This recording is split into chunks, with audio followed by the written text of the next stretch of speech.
اللہ تک پہنچنے کا راستہ قربانیوں سے ہو کے جاتا ہے۔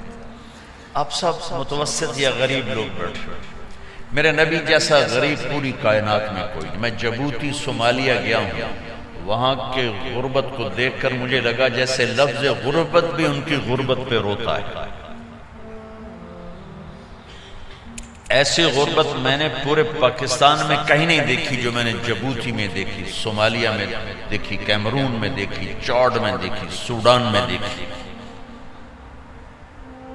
24 گھنٹے میں ایک دفعہ بھی کھانا نصیب نہیں۔ ہمارا غریب سے غریب آدمی 24 گھنٹے میں چولہا جلا بیٹھتا ہے، لیکن میرے نبی پر جو غربت آئی، کوئی ہے پوری دنیا میں تو اللہ نے مجھے پھرائی ہے جس کے گھر میں 2 مہینے چولہا نہ جلتا ہو۔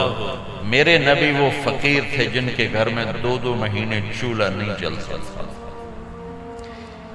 ایک رات آپ سوئے ہوئے، کبھی یوں کروڑ بدل اور کبھی یوں کروڑ بدل، بار بار حضرت عائشہ کے ساتھ۔ تو تھوڑی دیر کے بعد آپ تھوڑا سا آگے ہوئے اور چارپائی کی جو لکڑی ہوتی جس پر بان بنا ہوتا ہے، اس پہ پیٹ کو یوں فکس کر کے اور نیچے لٹک گئے، دھڑا آدھا نیچے لٹک گئے۔ فَكَانَ قَابَ قَوْسَيْنِ أَوْ أَدْنَىٰ۔ واہ واہ واہ، کیا مقام ہے قاب قوسین، اور کیا حالات سے گزر رہے ہیں کہ یوں آدھا دھڑ نیچے لٹک گیا۔ اب عائشہ اٹھ کے بیٹھ گئی، یا رسول اللہ خیریت کیوں؟ آپ اٹھ کے بیٹھ گئے، کہا عائشہ بھوک بہت لگی، بھوک بہت لگی، اس لیے پریشر دیا تاکہ وہ جو بھوک کی طلب ہے نا معدے میں، اس کو پریس کیا، اس لیے پتھر باندھتے تھے کہ وہ پیچھے چلا جائے۔ اب مسجد میں تشریف فرما تھے، ایک صحابی نے کر یا رسول اللہ یہ دیکھیں، کپڑا ہٹایا، یہ دیکھیں میں نے پیٹ پہ پتھر باندھا۔ جن کے لیے کائنات بنائی، جنہیں اپنا حبیب کہا، جن کے چہرے کی قسمیں اٹھائیں والضحا، جن کی زلفوں کی قسمیں اٹھائیں واللیل اذا سجا، جن کے منہ سے نکلے بول کی قسم اٹھائی وقیلہ، جن کے کتاب کی قسم اٹھائی والقرآن المجید، جن کے شہر کی قسم اٹھائی وہذا البلد الامین۔ اتنی بڑی ہستی، آپ نے کہا ذرا ادھر دیکھو، آپ نے پیٹ سے کپڑا ہٹایا تو آپ نے 2 پتھر باندھے، دیکھو میں 2 باندھے۔ کوئی ایسا فقیر ہے دنیا میں دکھاؤ؟ عائشہ بھوک بہت لگی تو اللہ کے تو حضرت عائشہ رونے لگی، کہا یا رسول اللہ پھر آپ اللہ سے مانگتے کیوں؟ عائشہ نہیں مانگوں گا، اسی بھوک میں اللہ سے ملاقات نہیں مانگوں گا۔ مجھ سے پہلے میرے جو بھائی آئے انبیاء وہ اسی فقر میں گئے، میں بھی اس فقر میں جاؤں گا۔ اپنے گھر میں یہ دکھ رکھا، اپنی اولاد کے ذبح ہونے کو قبول کیا تاکہ آئندہ آنے والی امت کا غریب طبقہ گلہ نہ کرے، شکوہ نہ کرے، حرام راستوں پہ نہ جائے، غلط راستوں پہ نہ جائے، اور مالدار فخر نہ کرے میں کوئی بڑا آدمی بن گیا ہوں، میری اتنی بڑی فیکٹری بن گئی ہے، میری اتنی بڑی کمائی ہو گئی ہے۔ یہ نہ یہ بڑائی کی چیز ہے نہ وہ چھوٹائی کی چیز ہے۔ جس سے اللہ راضی ہے وہ بڑا ہے، جس سے اللہ ناراض ہے وہ چھوٹا ہے، چاہے غریب ہے چاہے مالدار۔ حضرت عائشہ فرماتی ہیں بیٹا 2 مہینے گزر جاتے تھے ہمارے گھر میں چولہا نہیں جلتا تھا، چولہا نہیں جلتا تھا، 2 ماہ گزر جاتے تھے۔ ایک دفعہ باغ میں تشریف لے گئے، عبداللہ بن عمر آپ کے ساتھ ہیں، صبح کا وقت ہے، تب کھجوریں گری پڑی جو ملک نہیں ہوتی، کسی کوے نے ٹھونگ ماری، کسی طوطے نے اس کو ایسے ہی وہ اس کو ٹک دیا اپنی اس کے ساتھ چونچ کے ساتھ، وہ گر پڑی۔ اب اٹھا کے صاف کر کے کھا رہے تھے اور عبداللہ سے کہہ رہے تھے عبداللہ تو نہیں کھاتا؟ انہوں نے کہا جی مجھے بھوک نہیں ہے۔ آپ نے کہا عبداللہ مجھے بھوک ہے، آج 4تھا دن ہے میں نے کچھ نہیں کھایا۔ تمہیں کوئی ہے جس کے ہاں 4 دن فاقہ چلتا ہو؟ آج 4تھا دن ہے میں نے کچھ نہیں کھایا۔ ہمارے دسترخوان پہ کتنا کھانا اٹھا کے کوڑے کے ڈھیر میں جاتا ہے۔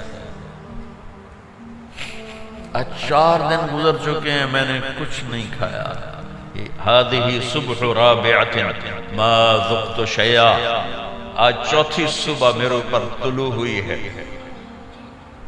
ایک لقمہ نہیں کھایا. آپ مسجد میں بیٹھے تھے، کعب بن عجرہ آئے تو آپ کو دیکھ کر ایسے کہنے لگے یا رسول اللہ مالی اراکا متغیر اللون. یا رسول اللہ آپ کا چاند سا چہرہ چمکتا آج مرجھایا ہوا کیوں نظر آ رہا ہے؟ تو آپ نے یوں دیکھ اپنے پیٹ پر یوں انگلی رکھ کر کہا ما دخل جوفی ما يدخل جوف ذاتک منذ ثلاث. آج 3 دن گزر چکے ہیں، پیٹ میں ایک روٹی کا ذرہ داخل نہیں ہوا. ذرہ، لقمہ نہیں، ذرہ روٹی کا ایک ذرہ پیٹ میں داخل نہیں ہوا.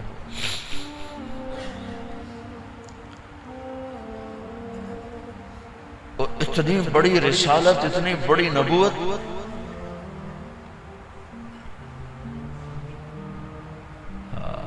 اپنی امت کے غریبوں کی تسلی کے لیے اور اپنی امت کے مالداروں کو سبق دینے کے لیے کہ اللہ رزق دے تو اپنی حیثیت نہ بھولو، اور اللہ نہ دے تو اپنے حبیب کی قربانی نہ بھولو.